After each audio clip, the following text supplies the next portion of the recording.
Assalamualaikum warahmatullahi wabarakatuh. Saudara-saudara, mahasiswa dan mahasiswi sekalian, dan para penonton, pemirsa yang menyaksikan video ini. Dalam kesempatan ini saya akan menyampaikan untuk kuliah perdana mata kuliah statistik untuk penelitian, akan memberikan pengantar tentang statistik secara umum. Jadi kalau kita bicara statistik, ada yang menjadi perjalanan kenapa disiplin ilmu ini muncul, sehingga hal ini perlu untuk dipahami agar kita bisa memahami secara keseluruhan, secara komprehensif terkait dengan statistik untuk penelitian. Untuk saudara-saudara ketahui, mata kuliah statistik untuk penelitian ini sangat erat kaitannya dengan mata kuliah metodologi penelitian. Kenapa? Karena di dalam metodologi penelitian itu ada penyajian data yang itu terkait dengan statistika, kemudian juga di dalamnya ada analisis data, baik analisis deskriptif maupun analisis inferensial, analisis parametrik maupun non-parametrik. Nah, oleh karena itu, sebelum melakukan penelitian, apalagi kalau seandainya kita akan melakukan penelitian kuantitatif, model pendekatan penelitian kuantitatif, maka statistik ini tidak bisa dipisahkan dalam proses penelitian, baik untuk skripsi, tesis, maupun disertasi. Kita sering mendengar ada statistik induktif, ada statistik deduktif, ada statistik deskriptif, ada statistik inferensial, ada statistik parametrik, dan ada statistik non-parametrik.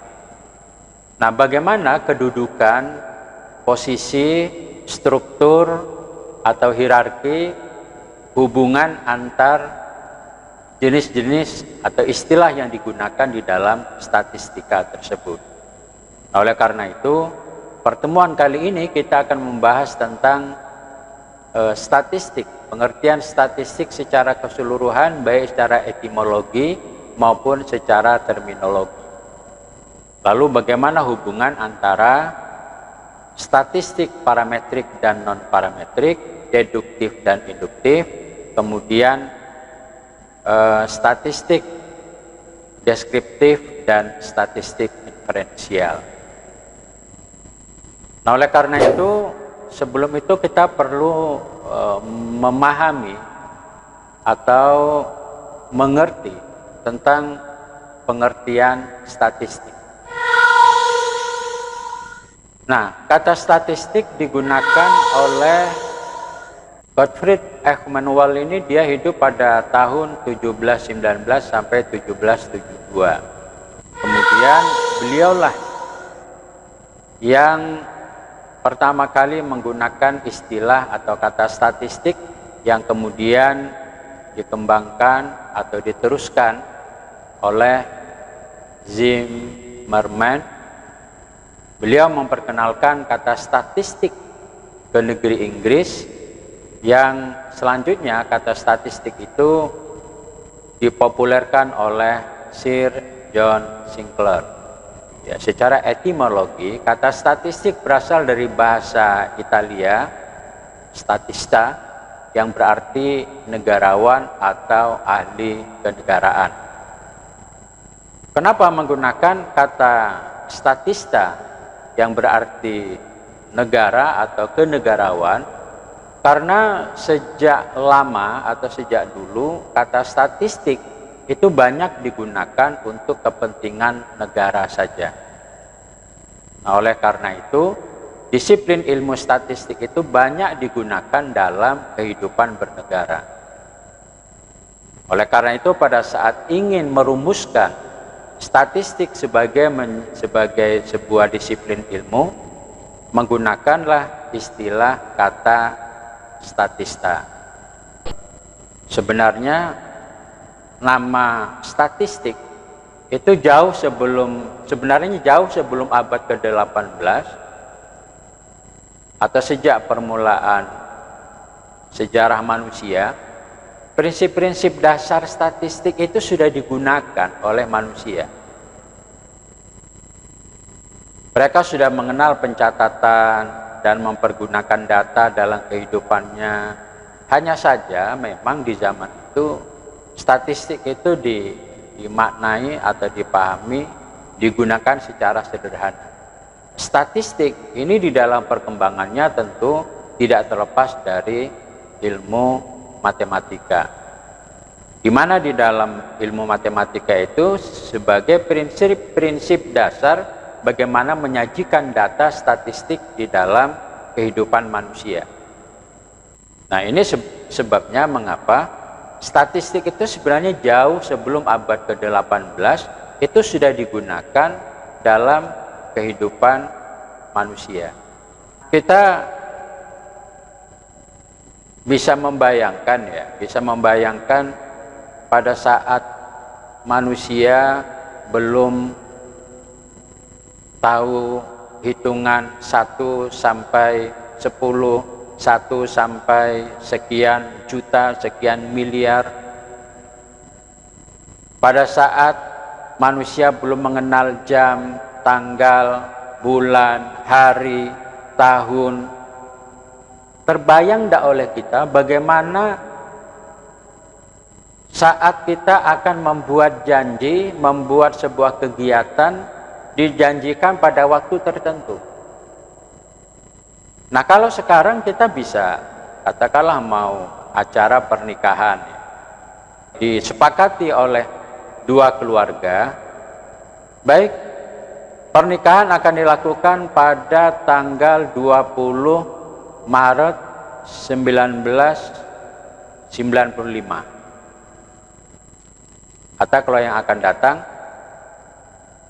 kita akan melakukan kegiatan yang dilaksanakan pada tanggal 20 Maret tahun 2021. Ya, katakanlah kita mau mengadakan kegiatan, kita akan melakukan kegiatan pada tanggal 25 Maret 2021 pukul 11 sampai pukul 17. Maka pada hari yang sama, pada jam yang sama, semua orang yang berhubungan dengan kegiatan itu akan hadir tepat pada waktunya pada pukul 11 hari Kamis tanggal 25 bulan Maret 2021. Kenapa? Kita sudah mengenal hari, kita sudah mengenal pekan atau minggu, kita sudah tahu hitungan tahun, bulan,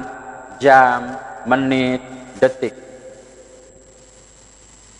Bayangkan kalau kita hidup pada zaman di mana orang tidak mengenal waktu, orang tidak mengenal hari, bahkan orang tidak mengenal hitungan 1, 2, 3, orang tidak tahu itu. Lalu bagaimana mereka akan melakukan kegiatan pernikahan oleh dua keluarga di mana mereka hidup tidak tahu hitungan, tidak tahu waktu, tidak tahu hari, tidak tahu tahun? Apakah zaman itu ada? Ada. Pada waktu ilmu belum berkembang seperti sekarang ini. Peradaban manusia masih sangat sederhana. Maka kalau saudara baca buku sejarah matematika,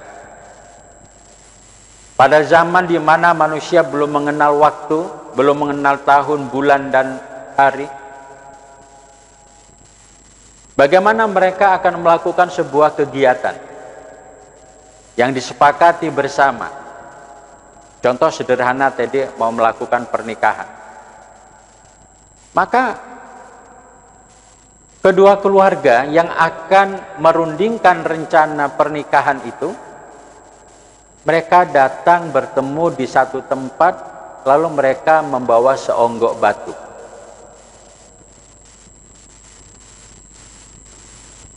Lalu mereka sepakati, kapan hari H pelaksanaan pernikahan dari dua keluarga ini? Mereka yang keluarga A bilang, bagaimana kalau segini? Oh, itu kebanyakan, kata keluarga B. Kata B, bagaimana kalau segini?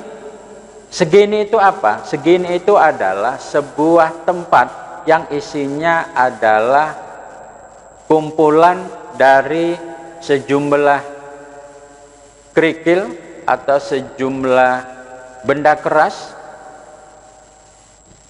buah yang keras, dan dalam tempat itu ada sejumlah kerikil atau buah keras atau benda keras, di mana itu akan menjadi kesepakatan. Lalu akhirnya disepakatilah, singkat cerita, oke, kita sepakati bahwa jumlah rencana pernikahan itu adalah sekian. Nah, sekian itu adalah sejumlah kerikil yang ada dalam satu tempat. Kemudian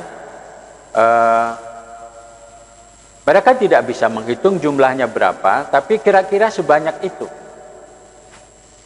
Lalu mereka membuat duplikasi, ya, duplikasi. Maka dikeluarkanlah kerikil itu dari si A itu mengeluarkan satu, kemudian keluarga B mengeluarkan satu, membuat duplikasi satu, kepala adatnya nanti mengeluarkan satu, mengumpulkan satu, ya, kemudian nanti saksinya mengeluarkan satu. Jadi tentu tergantung kebutuhan. Kalau misalnya ingin membuat duplikasi dua, ya cukup keluarga A dan keluarga B. Kalau mereka ingin duplikasinya 4, ya ada A, ada B, ada kepala suku, kemudian ada nanti saksi misalnya. Lalu sekumpulan kerikil tadi itu dikeluarkan lagi, yang kedua keluarkan, nanti yang B mengeluarkan, yang C mengeluarkan, yang D mengeluarkan. Selesai, keluarkan lagi 3, yang ketiga, yang ketiga, yang ketiga. Sampailah seluruh kerikil yang ada di tempat ini habis teronggok dalam satu tempat. Kemudian keluarga B membuat duplikasi sebanyak itu juga. Kemudian kepala sukunya mempunyai satu duplikasi juga. Kemudian saksi-saksinya juga membuat satu duplikasi. Diduplikatkan. Sehingga jumlah kerikil atau jumlah benda keras yang menjadi alat hitung tadi, itu jumlah antara keluarga A, keluarga B, kepala suku, dan juga saksi, itu jumlahnya sama. Berapa jumlahnya? Mereka tidak tahu, karena mereka belum mengenal perhitungan 1, 2, 3 seperti sekarang. Kemudian setelah disepakati ada 4 atau lebih duplikasi, itu dibawa pulang oleh masing-masing pihak. Kemudian kerikil itu dikeluarkan pada hari kedua. Jadi katakanlah misalnya jumlahnya 30, maka hari kedua dikeluarkan satu. Nanti keluarga B yang mengeluarkan juga satu, kepala sukunya mengeluarkan satu. Hari kedua dikeluarkan lagi kerikil kedua, keluarkan. Kemudian hari ketiga itu dikeluarkan lagi satu. Jadi setiap hari diambil satu, setiap hari diambil satu. Nah, sehingga pada kapan hari itu dilaksanakan, mereka tidak mengenal hari Senin, Selasa, Rabu, Kamis, mereka tidak mengenal. Maka kerikil terakhir itu merupakan hari H pelaksanaan. Jadi pada saat nanti kerikilnya dikeluarkan tiap hari satu, keluarkan tiap hari satu, maka kerikil terakhir itulah merupakan hari H. Jadi kalau hari ini dikeluarkan kerikilnya tinggal satu, maka besok, ya besok itulah hari pelaksanaan pernikahan dengan cara adat. Nah ini sebenarnya sudah menggunakan prinsip-prinsip kerja statistika. Kenapa? Di situ ada perhitungan. Dikeluarkan 1, 2, 3. Kemudian kisah sederhana ini juga menggambarkan di situ sudah ada data. Data pada keluarga A, keluarga B, keluarga C, kepala suku, dan seterusnya. Di situ ada data. Maka nanti kalau terjadi konflik, terjadi perbedaan, misalnya ada yang sabotase, keluarga pihak perempuan dicuri 1 batu, maka itu bisa konflik. Kenapa? Yang kepala suku bilang masih 2 batu. Kata pihak keluarga, oh enggak, tinggal 1 batu, acaranya hari ini. Maka nanti akan adu data. Dilihat keluarga B masih punya 2 batu. Nah suara terbanyak, data terbanyak itu menunjukkan bahwa itulah yang benar. Jadi prinsip-prinsip sederhana dalam ilmu statistika itu sudah digunakan oleh manusia. Nah oleh karena itu, mengapa dikatakan bahwa ilmu statistika itu secara prinsip sudah digunakan jauh sebelum abad ke-18. Namun formulasi keilmuan, disiplin keilmuan itu mulai diformulasikan itu sekitar abad ke-18. Namun sebelum abad ke-18, ilmu-ilmu statistik itu sudah banyak digunakan oleh negara. Kenapa? Ya, negara kita tahu bahwa mereka tidak tahu itu namanya ilmu statistik, tapi prinsip-prinsip kerja statistik itu sudah digunakan. Misalnya ini mau menghadapi perang, ini berapa jumlah tentara, berapa jumlah tombak, berapa jumlah amunisi, berapa jumlah parang panjang, berapa jumlah pisau, berapa jumlah makanan yang akan dibawa, kira-kira berapa lama ini bisa bertahan kalau pergi perang. Jadi kalau kita lihat pada zaman di mana manusia belum mengenal tembak, belum mengenal bom, ya. Senjatanya hanya pedang, parang panjang, pisau, tombak. Itu kalau kita lihat, itu sadisnya bukan main. Jadi kalau perang pada zaman itu, kepala orang dipenggal, leher dipenggal, kemudian ditusuk berdarah-darah, kemudian tangan dipotong, kaki dipotong. Itu luar biasa. Kalau sekarang perang kan sudah agak lebih sopan lah. Kenapa? Ditembak dadanya lalu mati. Ditembak kepala, kena otak langsung mati. Nah, tidak ada ceceran darah, mungkin hanya keluar darah sedikit, tapi mengenai tempat-tempat yang mematikan. Nah, jadi kembali kepada pengertian statistik tadi, bahwa jauh sebelum abad ke-18, prinsip kerja statistik itu sudah digunakan oleh manusia, khususnya oleh negara.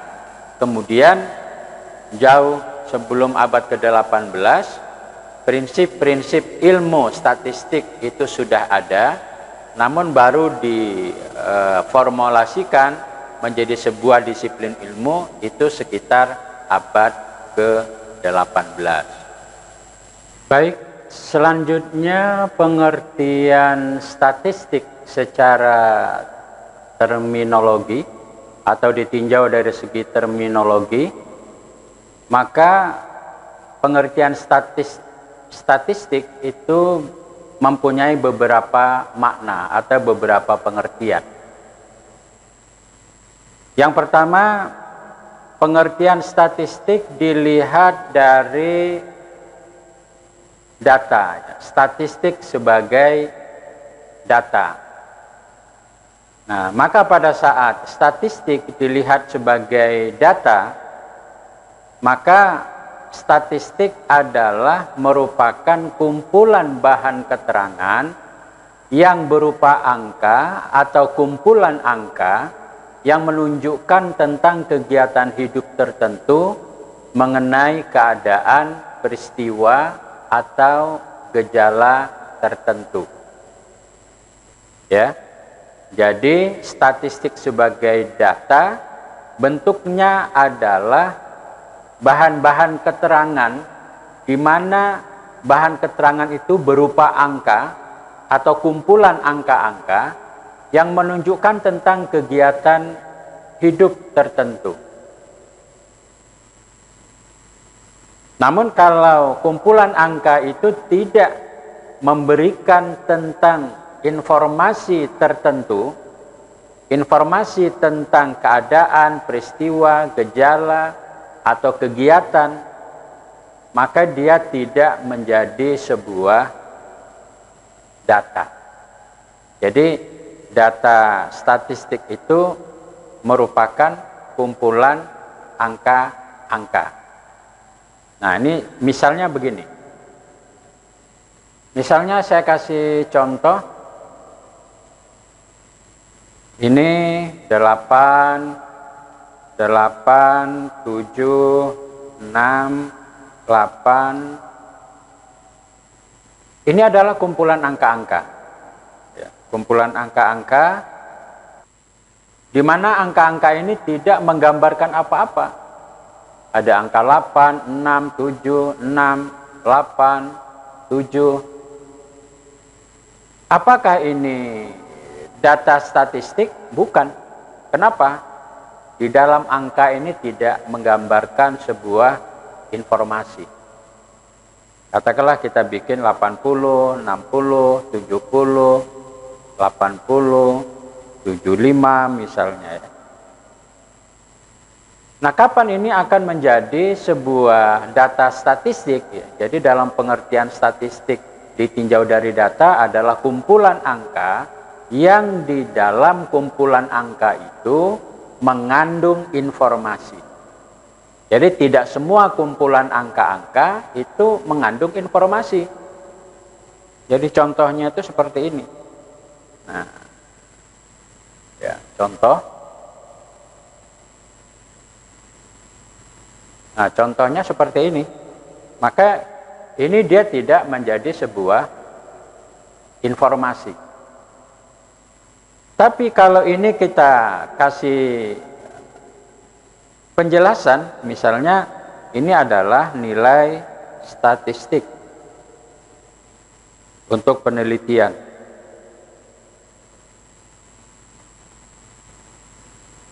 Maka sudah mulai ada informasi. Apa informasinya? Ini adalah kumpulan angka-angka di mana angka-angka ini menggambarkan tentang nilai statistik untuk penelitian. Apakah informasinya sudah sempurna? Belum. Kapan dia menjadi sebuah informasi yang sempurna, yang jelas? Pada saat misalnya ini adalah misalnya nilai statistik untuk penelitian Ahmad misalnya ya. Nah, Badu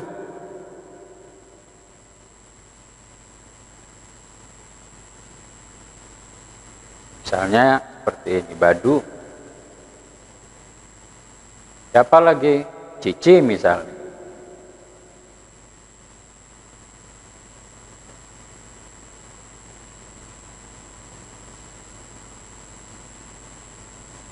Nah, ini siapa lagi? Dedi misalnya. Misalnya begini ya. Ini supaya rapi kita seperti ini misalnya.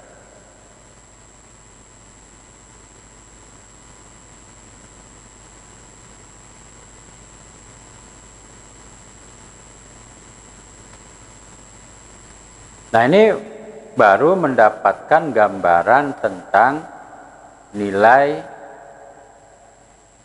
Sekedar contoh, kita buang saja yang lain. Maka nilai statistik untuk penelitian Ahmad 80, Badu 60, Cici 70, Dedi 60. Jadi informasi tentang nilai mata kuliah, kemudian informasi tentang nilai mahasiswa.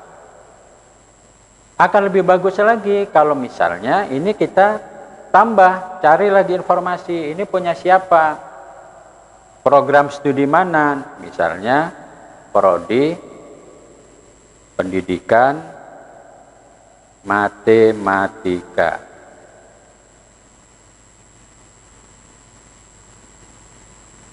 Akan lebih bagus lagi kita tambah informasinya, misalnya semester genap tahun akademik 2020-2021. Nah, kalau sudah seperti ini, maka dia menjadi data. Jadi ini pengertian. Jadi pengertian statistik ditinjau dari data adalah kumpulan angka, kumpulan bahan keterangan, dan kumpulan bahan keterangan itu dalam bentuk angka-angka, kemudian angka-angka itu ada informasi.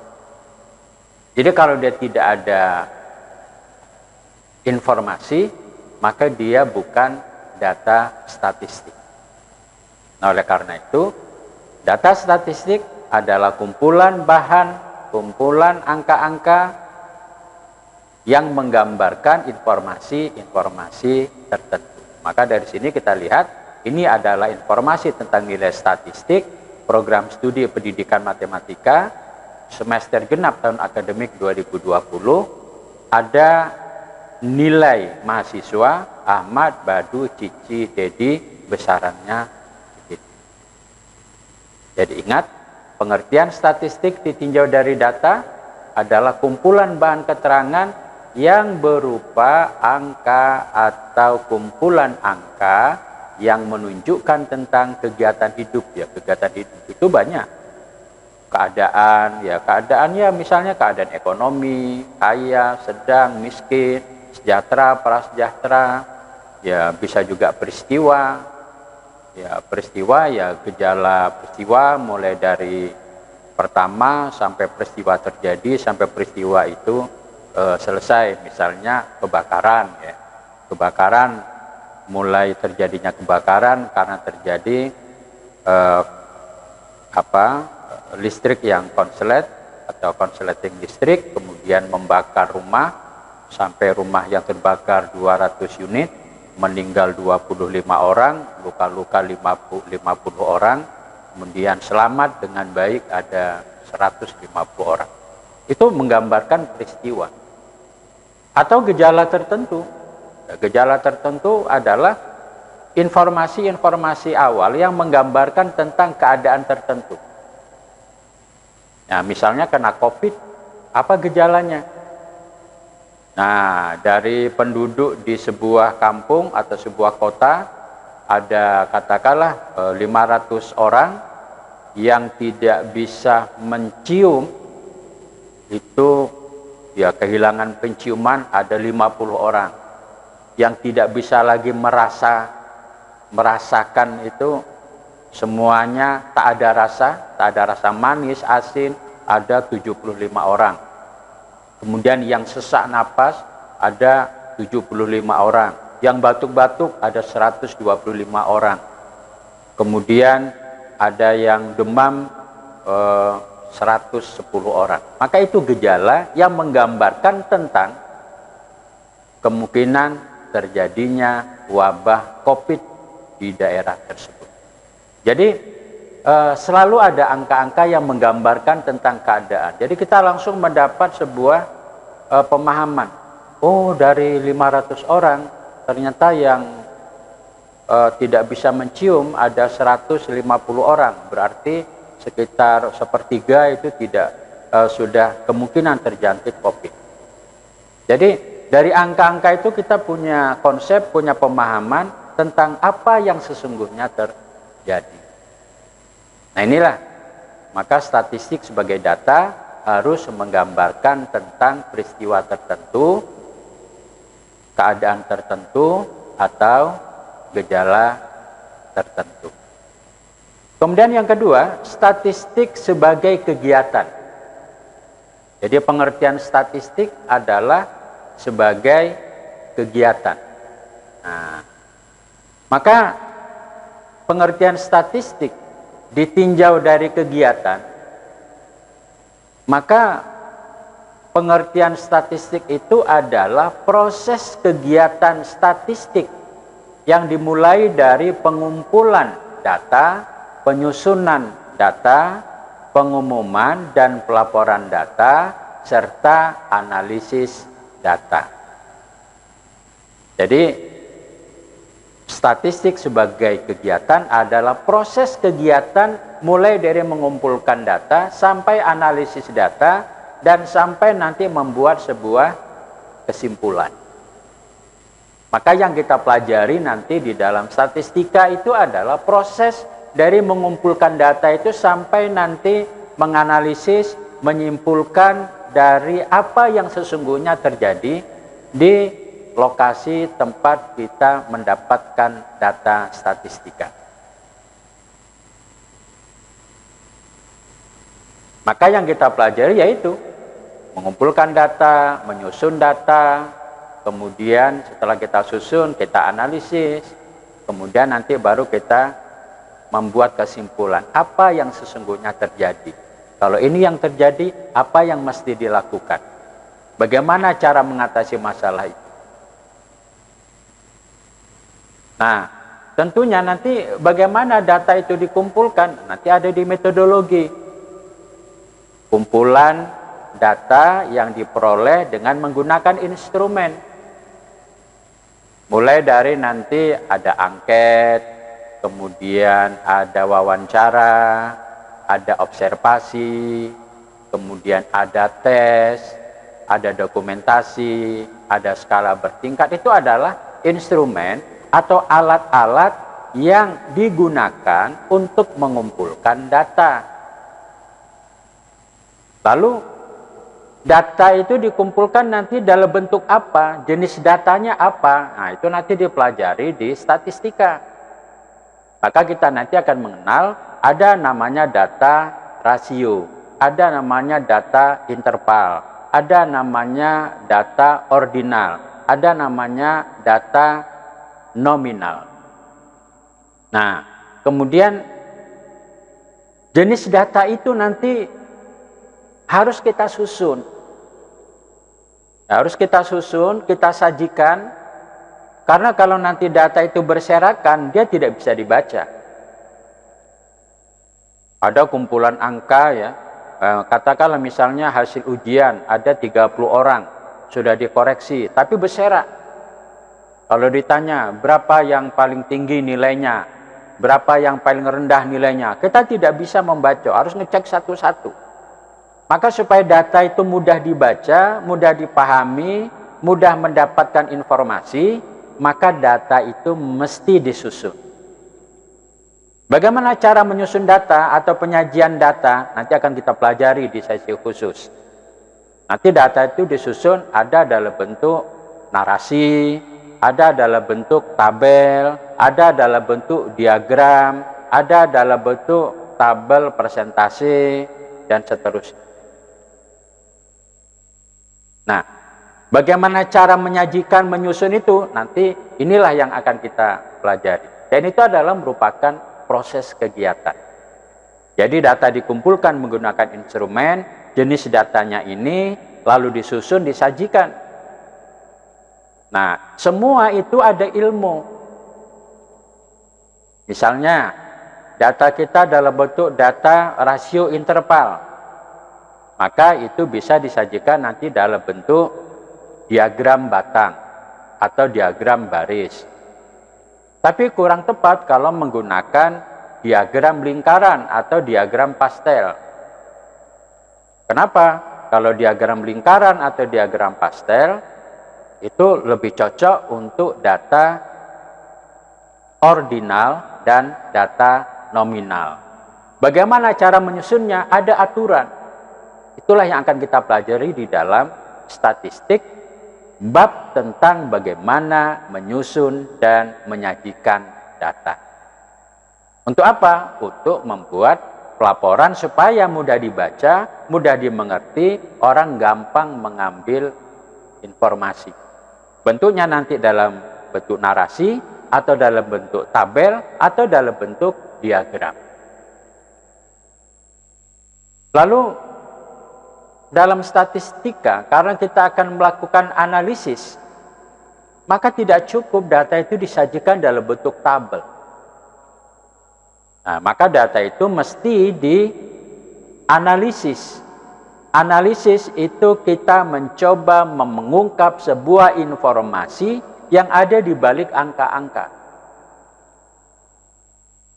Jadi analisis itu mencoba menangkap sebuah informasi yang ada di balik data, yang ada di balik angka-angka. Maka nanti kita akan pelajari bagaimana cara melakukan analisis data. Apakah menggunakan analisis data deskriptif, atau analisis inferensial, atau menggunakan parametrik, atau non-parametrik. Dan itu semua ada aturan main, ada ketentuan yang sudah berlaku secara universal.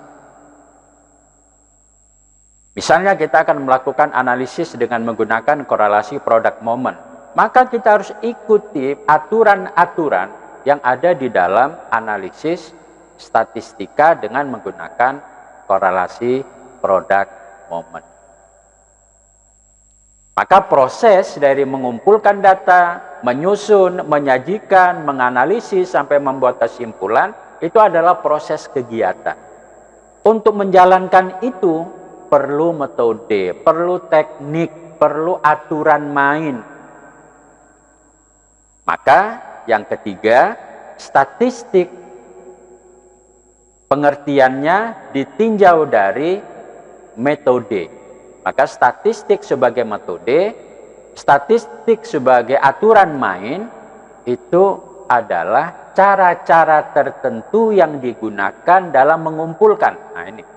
Jadi statistik sebagai metode adalah cara-cara, teknik, prosedur, aturan, ketentuan yang sudah ditetapkan, yang digunakan dalam mengumpulkan data. Nah, maka mengumpulkan data itu ada aturan. Kapan kita menggunakan angket, kapan kita menggunakan dokumen, kapan kita menggunakan wawancara, ada aturan. Nah, itu di metodenya, metodologinya yang kita pelajari. Lalu bagaimana cara-cara menyusun, cara mengatur, cara menyajikan, cara menganalisis, cara memberikan interpretasi terhadap sekumpulan data, maka itu ada metodenya, ada aturannya. Sehingga nanti dari proses mengumpulkan, metode mengumpulkan data sampai menganalisis, bahkan sampai memberikan interpretasi dan rekomendasi, sehingga nanti kumpulan bahan keterangan itu dapat memberikan makna tertentu. Maka dalam analisis nanti misalnya, kalau kita akan melakukan korelasi, data kita data rasio, dikorelasikan dengan data interval, itu pakai apa analisis korelasinya? Itu dipelajari di metode, di metodologinya. Maka kalau yang dikorelasikan itu adalah data rasio dengan data rasio, interval dengan interval, rasio dengan interval, interval dikorelasikan dengan rasio. maka itu menggunakan teknik korelasi produk momen. Dan itu berlaku secara internasional, berlaku secara universal. Tidak boleh kita menggunakan analisis korelasi sembarangan saja, tidak boleh. Nanti kita menyalahi aturan. Udahlah, ini data interval dengan data interval mau kita korelasikan, pakai sajalah korelasi tata jenjang. Oh, tidak mau. Tata jenjang ada aturan main, jenis datanya harus data tertentu. Kalau yang akan kita korelasikan datanya adalah data rasio dengan data ordinal, data rasio dengan data nominal, data interval dengan data ordinal, data interval dikorelasikan dengan data nominal atau sebaliknya, maka itu korelasinya menggunakan korelasi serial. Jadi kalau nanti data ordinalnya 2 kategori, dia analisisnya korelasi 2 serial. Kalau nanti kategorisasinya 3 kategori, tinggi, sedang, rendah misalnya, maka yang dikorelasikan tadi menggunakan teknik korelasi triserial. Itu ketentuan yang tidak boleh kita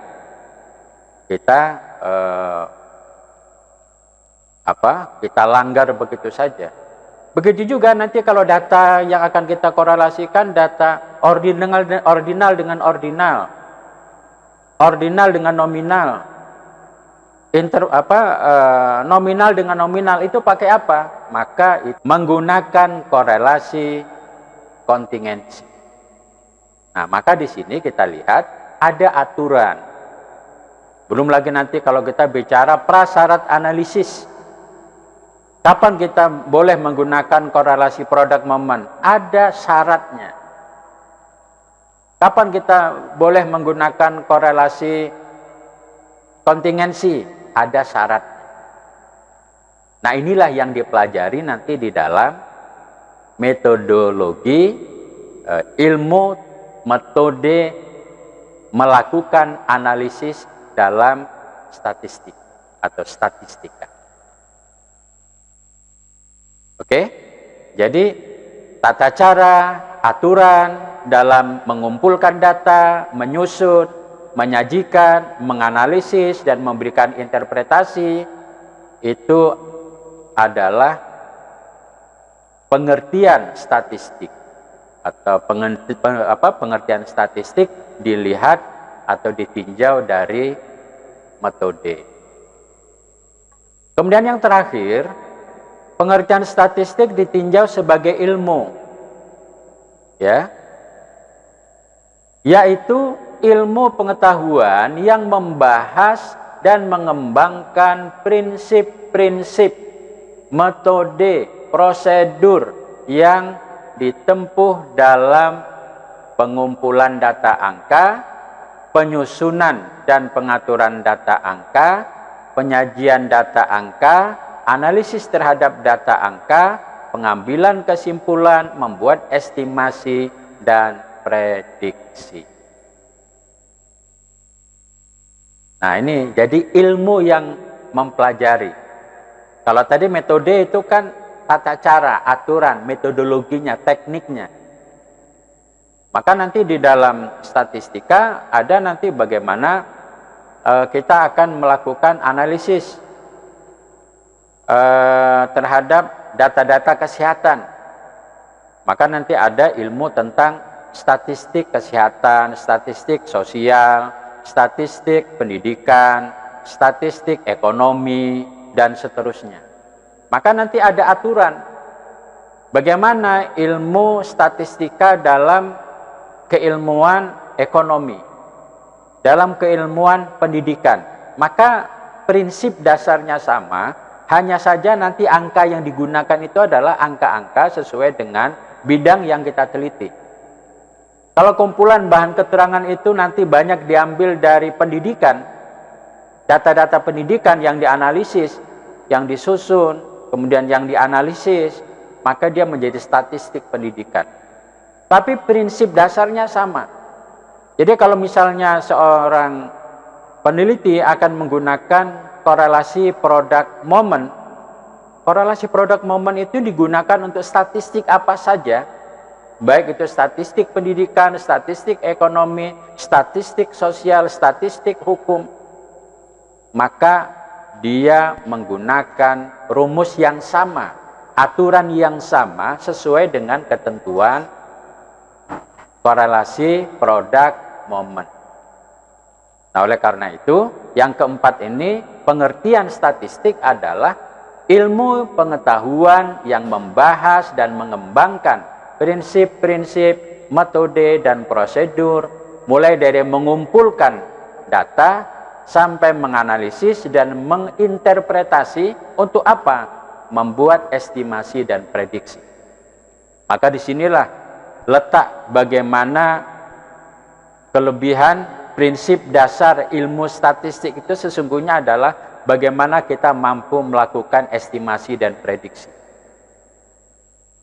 Maka dengan ilmu statistik, kita bisa memprediksi. Kalau misalnya perusahaan ini ditambah dari data yang kita kumpulkan di perusahaan itu, data produksinya, data modalnya, data-data lain, lalu kita ingin memprediksi, kalau misalnya perusahaan ini ditambah modalnya 1 miliar, maka berapa nanti keuntungannya, itu bisa diprediksi. Maka kalau misalnya nanti akan ada pengurangan tenaga kerja, itu nanti apakah produksinya bertambah atau berkurang? Maka biasanya perusahaan yang profesional, maka biasanya mereka menggunakan statistika untuk estimasi dan prediksi produksi maupun keuntungan dari perusahaan yang dijalankan. Nah, inilah pengertian statistika dilihat dari 4 hal. Statistik sebagai data, statistik sebagai kegiatan, statistik sebagai metode, dan statistik sebagai ilmu. Saya kira inilah pengertian dari statistik, baik secara etimologi maupun secara terminologi. Kita akan masuk masih di pengantar statistika. Nanti kita akan membahas tentang penggolongan statistik. Ada statistik deskriptif dan ada statistik inferensial. Terima kasih, sampai jumpa. Lebih dan kurang mohon maaf. Assalamualaikum warahmatullahi wabarakatuh.